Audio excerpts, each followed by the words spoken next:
ला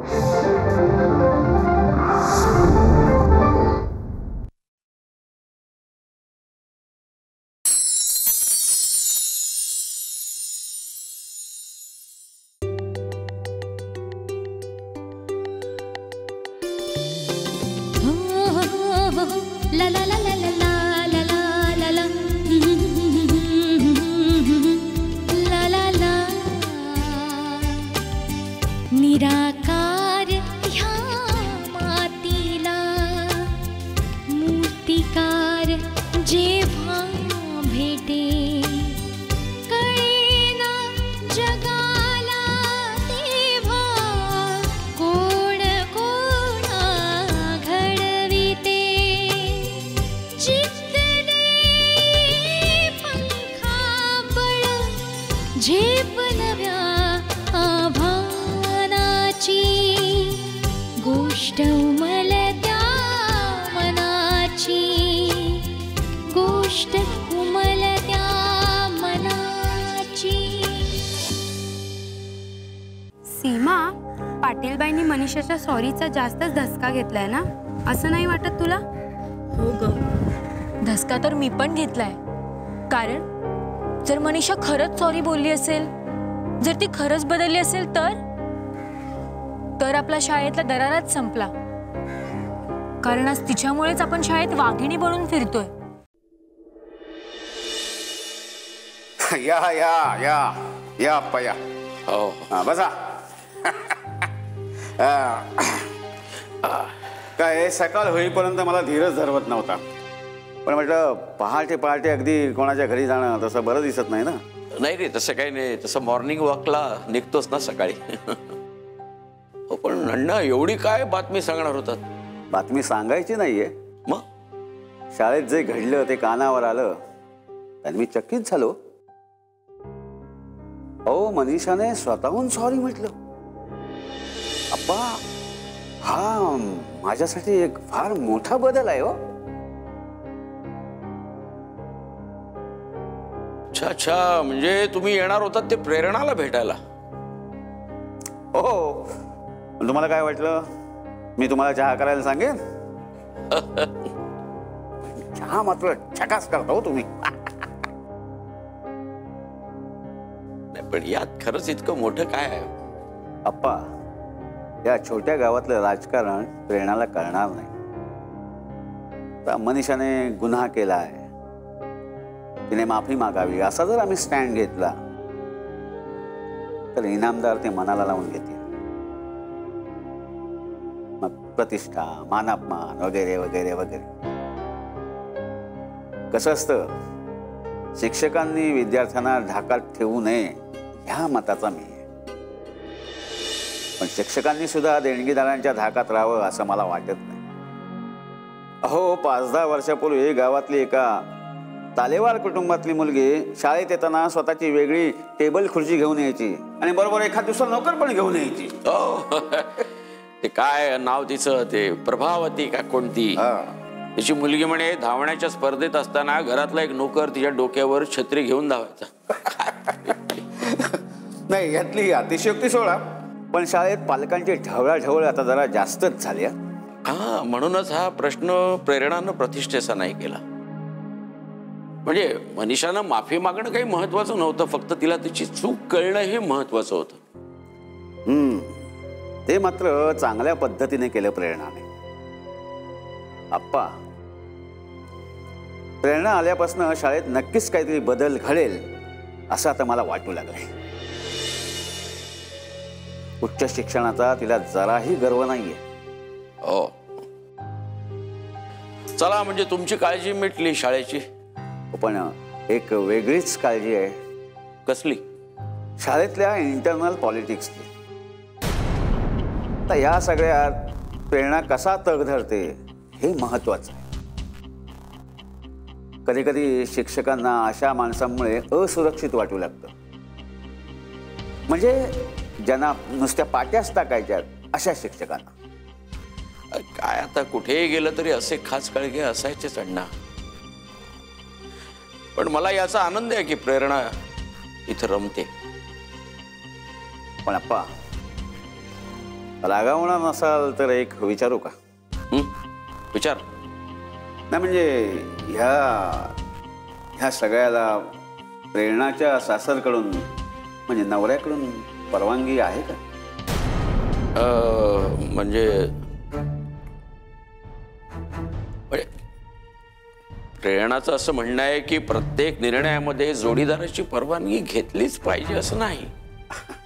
नाही काय म्हणजे हा तसा पर्सनल विषय आहे ना. नाही नाही, आणि कसं आहे तो पर्सनलच राहू दे नाही का.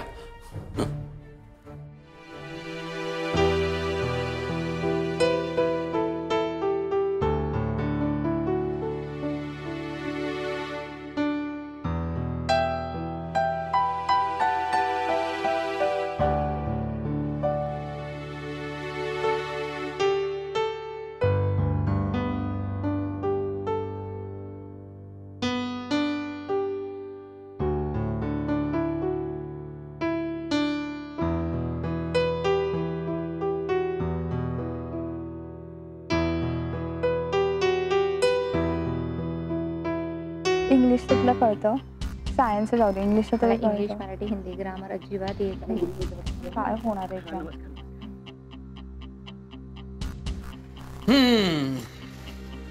ओके भाई, घ्या पेढे घ्या, कंदी पेढे. अरे वा, हा कधी गेला होता साताऱ्याला? ए गणप्या, अरे ये ना तू पण घे. हा काय मोगे बाई, तुम्ही पण एकदम ढळात. नाही म्हणजे अहो, गोंदे सरांना कंदी पेढे घेण्यासाठी कंदी तरी साताऱ्याला जावं लागतंय का? हा अहो, बेळगावचा कुंदा सुद्धा कंदी कंदी घरीच तयार करतात. अहो तुम्हाला सांगतो, एकदा काय झालं, एकदा आमच्या घरला आले पाहुणे. हा, आणि मी कुठेतरी तमाशाच्या खेळाला बाहेर गेलतो. मग काय, पाहुण्यासनी ठोकून दिलं की मी शेगावला गेलोय म्हणून. मग गोंदे सरांकडनं आहा काय कचोऱ्या बनवून घेतल्यात, वाह. अहो पाहुण्यांना खरंच वाटलं मी शेगाववरनं आणलेत म्हणून. हा वा, हो, पण पाटीलबाईंना देऊ नका पेढे. का? त्यांना कधीपासून डायबिटीस? त्यांना कसला होतं डायबिटीस? गोडपणाशी त्यांचा काही संबंध आहे का? नाही काय आहे, तुम्ही चांगल्या मनाने पेढे वाटणार आणि त्यांना देणार. पण काल त्या मनीषा प्रकरणात त्यांचं नाक कापलं गेलंय ना, त्यांना वाटणार तेच सेलिब्रेशन करतायत की काय म्हणून. नाही छे, पण आपल्याला काय करायचंय? पण मला एक कळत नाही, हे मनीषाचं भूत सुतासारखं सरळ कसं झालं? हे मात्र खरं, पोरगी सुतासारखी सरळ आली. अहो, ती मॉडर्न एज्युकेशन सिस्टीम का काय म्हणतात ना, ती आहे म्हणे. अहो ह्यात म्हणे छडी आणि डस्टरचा वापरच करत नाहीत.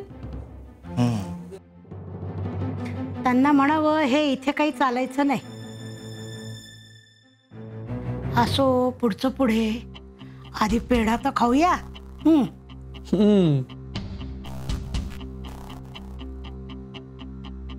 हा, पण एक सांगतो,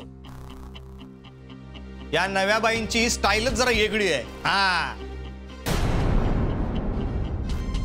नव्या बाईंचं काही माहिती नाहीये,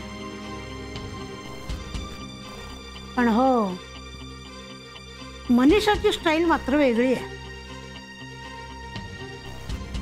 मला दाट शंका आहे बरं का गोंदे सर, यात मनीषाचा काहीतरी डाव असावा. आधी सॉरी म्हणेल, मग किल्ल्या फिरवेल, आणि मग या नव्या प्रेरणाबाईंना पळता भुई थोडी करेल की नाही बघा. अहो मी तर सामान बांधून ठेवलंच आहे. 100% निकाल या घोषणेने कधी कधी दचकून जागा होतो. दुधात जायफळ उगाळून घेतल्याशिवाय ना मग झोपच लागत नाही. खरे,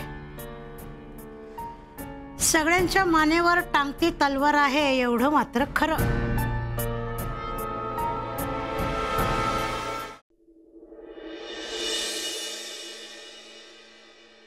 मनीषासारख्या गर्विष्ठ मुलीने सॉरी म्हणणं तशी कठीणच गोष्ट होती.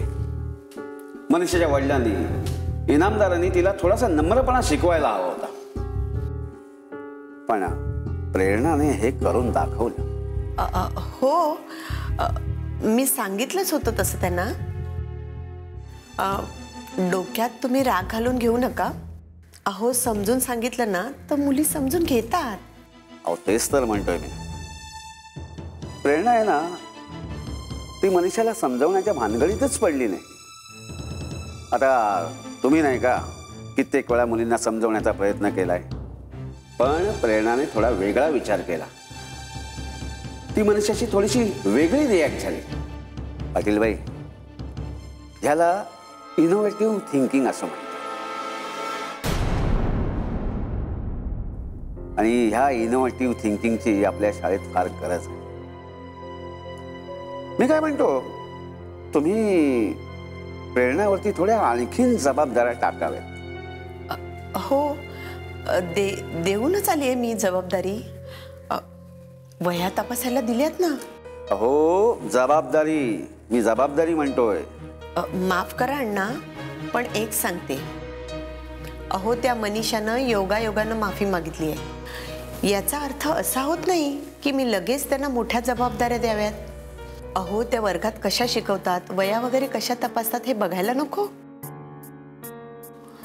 अण्णा, एक सांगते, हे नव्या पद्धतीचं शिक्षण, मुलांना समजून घेणं वगैरे हे पुस्तकात आणि सिनेमात बघायला खूप छान वाटतं. पण विद्यार्थ्यांना शिस्त लावायची असेल, विद्यार्थी घडवायचे असतील तर हातात छडी घेऊन उभं राहण्यावाचून पर्याय नाही. अहो, काय उपयोग झाला तुमच्या छडीचा आजपर्यंत? शाळेचा निकाल 35% वर कधी लागलाय? अहो, छडीच्या धाकाने मुलींचे ओठ बंद करता येतात, पण बुद्धिमत्तेची कावाळे उघडी करता येत नाही. पण मला जाणवते, प्रेरणा त्यांच्या बुद्धिमत्तेची कावाळं उघडी करण्याचा प्रयत्न करते. अहो, नव्या नवतीचे 4 दिवस. सुरुवातीला आम्हीही प्रयत्न केले हो वेगळे काहीतरी करण्याचा. पण काय उपयोग? वेगळ्या वाटेनं जाण्याचाही प्रयत्न केला, पण आलो जमिनीवर ना. तशा प्रेरणाताई येतील आपसूक जमिनीवर. हो, पण त्यांना जमिनीवर खेचू नका, एवढं मात्र करा. छे छे, अहो, वास्तवाचे चटके बसले ना की त्या आपणच येतील जमिनीवर. मी काही दुश्मन नाही त्यांची किंवा त्या मुलींचीही. आज कितीही रागराग करत असल्या ना तरी ह्या मुली माझंच नाव काढतात. भेटतात ना कुठे कुठे आणि म्हणतात, पाटील बाई, फक्त तुमच्यामुळे आयुष्याला शिस्त लागली हो. शिस्त लावणं एवढं एकच ध्येय डोळ्यासमोर धरून काम करण्यात काय अर्थ? असो, तुमची सिनियरिटी, तुमचा अनुभव याबद्दल मला खूप आदर आहे. पण यातून पुढे कसं जायचं ते तुम्ही ठरवा. मला शाळेचा निकाल 100% हवा. मग तो तुम्ही गोड बोलून आणा किंवा छड्या मारून आणा, मी तुम्हाला विचारणार नाही. त्याची काही काळजी करू नका अण्णा. मी सगळ्या शिक्षकांना कामाला लावलंय आणि त्याशिवाय मी जातीने लक्ष घालतेय. बरं, येऊ मी? या.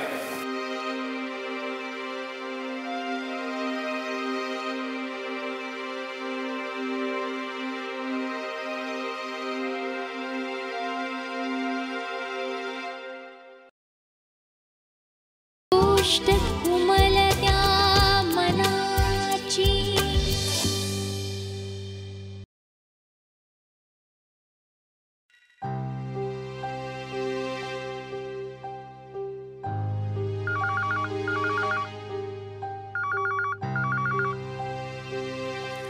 हॅलो. हा, अप्पा, अण्णा बोलतोय. हा, बोला अण्णा. कशी काय आठवण काढलीत? अहो, ते परवाचं आपलं जेवणाचं निमंत्रण राहिलंय. आज या, नाही म्हणू नका. नाही नाही, मेनू काय आहे ते कळल्यानंतर ठरवीन यायचं की नाही ते. आमची ती आवडती शेवयाची खीर आणि तुमची ती ओव्याच्या पानाची भजी, हा, ती आहे का बोला तर येतो. नाही, मला वाटलंच होतं तुमचं हेच उत्तर असणार. हो नाही, या या या तुम्ही या. हो हो येतो येतो. हो हो मी वाट बघतोय. येतो. ओके या.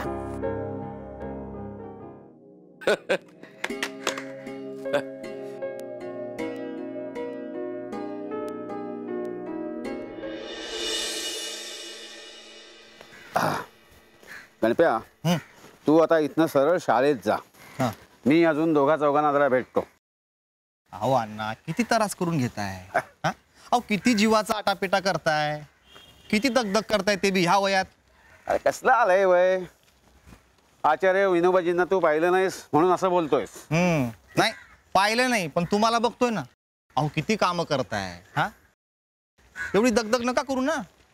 अरे आपली शाळाच रंगवायचे ना, मग घेऊया ना थोडा त्रास. आता गावातल्या लोकांचं म्हणाल तर एक नंबरचे चोर आहेत. अहो काय बी कारण सांगतात. अरे असतात एखाद्याला प्रापंचिक अडचणी, म्हणून कोणावरती संशय घेऊ नये. अडचणी? हा अहो ही लोक सणावाराला हजारो रुपये उधळतात. हा आणि शाळेचं काम म्हणलं की लगेच अडचणी. असू दे, होतील जमा पैसे. अहो अण्णा पण पुरतील का? अहो रंगाचे पैसे कमी आणि मजुरीचे पैसे जास्त आहेत. अहो अण्णा तुम्हाला सांगतो, नाही म्हणलं तरी 50-60 हजार रुपये मजुरी होती बघा. आता बोला. 70 नाही, जास्तच लागतील.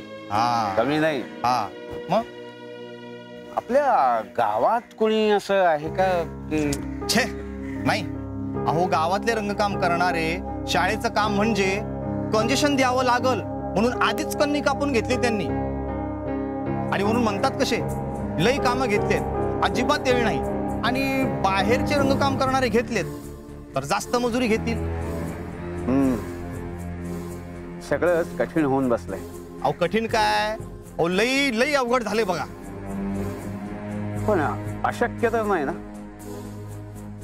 अरे आपण इमारत बांधू शकतो, तर ती रंगवू नाही शकत. इमारत बांधण्यासाठी आपण पैसे जमा करू शकतो, तर ती रंगवायला पैसे जमा नाही करू शकत. हे बघ, ऑलवेज बी पॉझिटिव्ह. म्हणजे आशावादी राहा. हा सगळं व्यवस्थित होईल. होतील पैसे जमा. बरं, आता आम्ही जरा आप्पांना भेटून घेतो. इथवर आलोय तर आप्पांना भेटतो. तू सरळ शाळेत जा. हो चालेल. मी निघतो शाळेला. आपण जास्त दगदग करून घेऊ नका बरं का. हो. हा सांभाळून. हो. येतो म्या.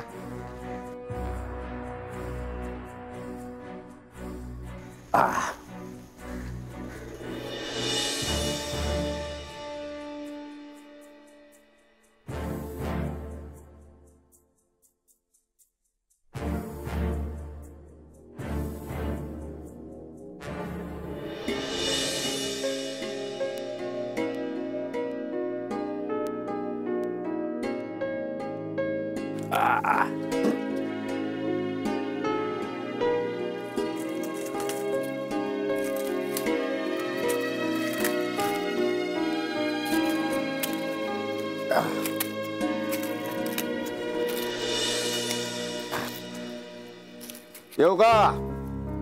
ओ या या अड्डे या. काय चाललंय? काय आता मुलांसारखी माया लावून वाढवलेली झाड मशागत चालली. फार नखरे असतात त्यांचे. आज इकडे कसं काय? आमचंही तेच. शाळेला माया लावले, तिची मशागत. या बसा. चला या.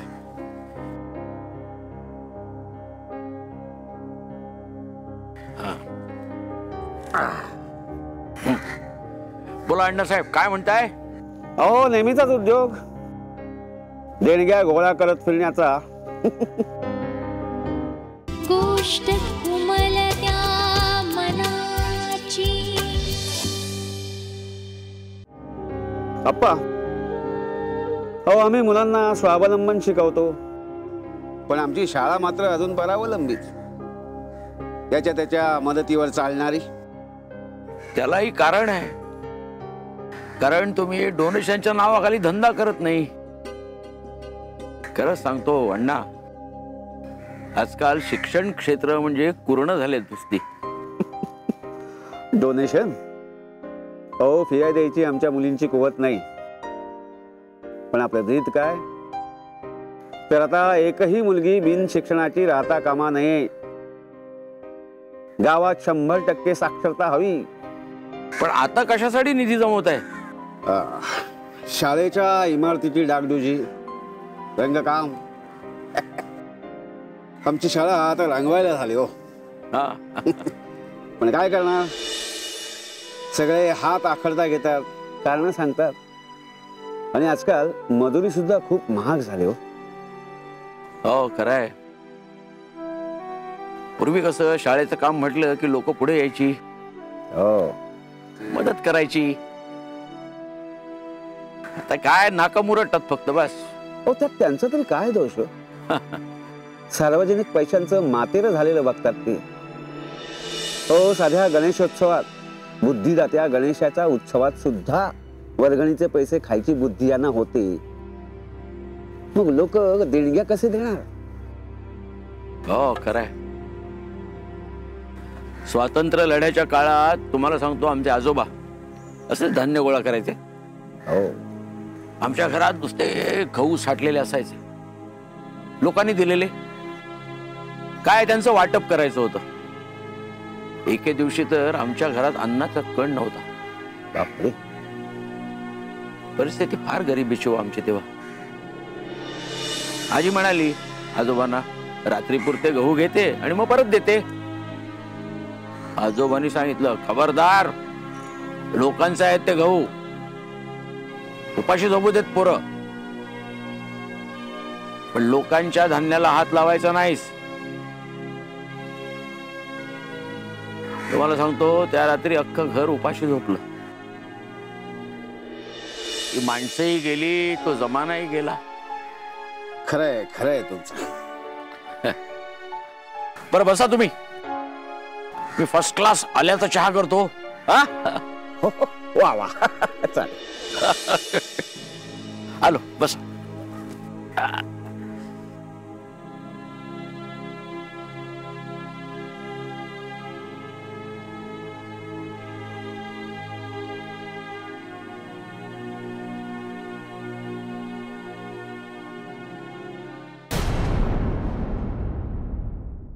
आओ हा ते प्रेरणा आणि आप्पा आले होते जेवायला ना, आताच गेले ते दोघं.